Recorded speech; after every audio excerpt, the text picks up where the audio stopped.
Gonna do a little reading here from Skyline News. Wonderful news source up here in Appalachia, North Carolina. This is from today. It was 8 hours ago.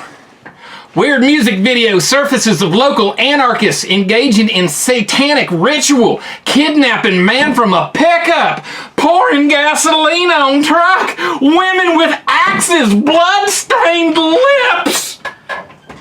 Staff report.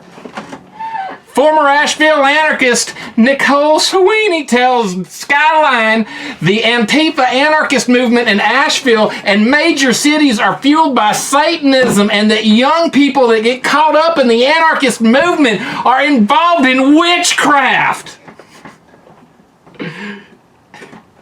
Skyline learned of a video that was uploaded 2 years ago by a source very familiar with the anTEEfuh movement.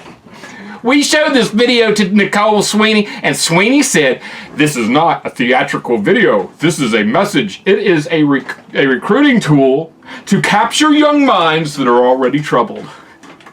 While watching the video, Sweeney immediately recognized the participants. Sweeney said, "That's somebody I ain't gonna mention right now. He is transgender. He gives lectures at Firestorm about how to become an anarchist." And I forgot to do the other person's voice. Blah, blah, blah is seen in the video participating in some type of satanic ritual where a priestess blows white powder in his face and his head is held underwater. One of the women in the video is believed to be running for Asheville City Council. She has a small part in the video and is seen at the end of the video leaning against a truck, holding a spear, looking up towards the sky. Skyline has tried to reach the person running for City Council for confirmation, but has yet to speak with that person. Skyline will release the name of that person once confirmed. The video is very dark, and it starts out with women walking in an open field and burning a chair. A strange ritual happens, of which a priestess rubs blood on the lips of what looks like witches. A man is then dragged out of a pickup truck, and you are led to believe the man was murdered because these women walked toward him with axes and spears. Gasoline is then poured on the pickup truck, and a flare is lit with a woman holding it in her hand as if she is about to throw the flare at the truck and set it on fire. Nicole Sweeney said, "The man in the pickup truck represents the normal world as we know it. In their anarchists' minds, it must be destroyed." Sweeney said, "You have to understand that there is one thing the anTEEfuh movement cannot stand, and that is Christianity.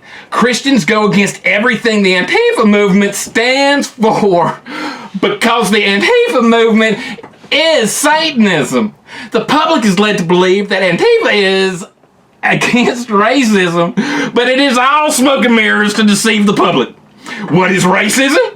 Well, racism is hate. The anTEEfuh movement is raging with hate, and that hate is fueled by Satan.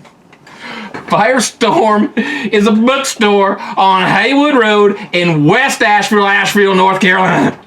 In a previous report, Skyline reported the most of the social media inciting riots in downtown Asheville came from Firestorm, and that's what the book calls a collective of people.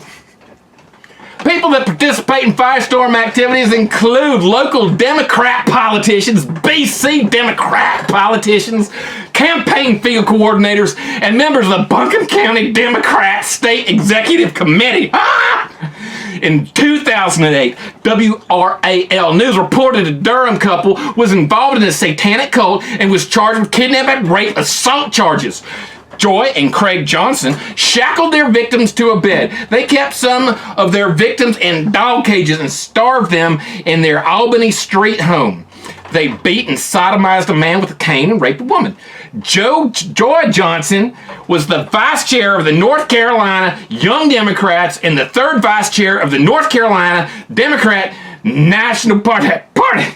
Her husband, Craig, was a Democrat precinct chair. Their arrest made national news. Skyline continues to reach out to Firestorm Bookstore for comment, but they have not replied. Skyline also reached out to blah, blah, blah, but was unsuccessful. Here ends that reading. Skyline News Report about some weird music.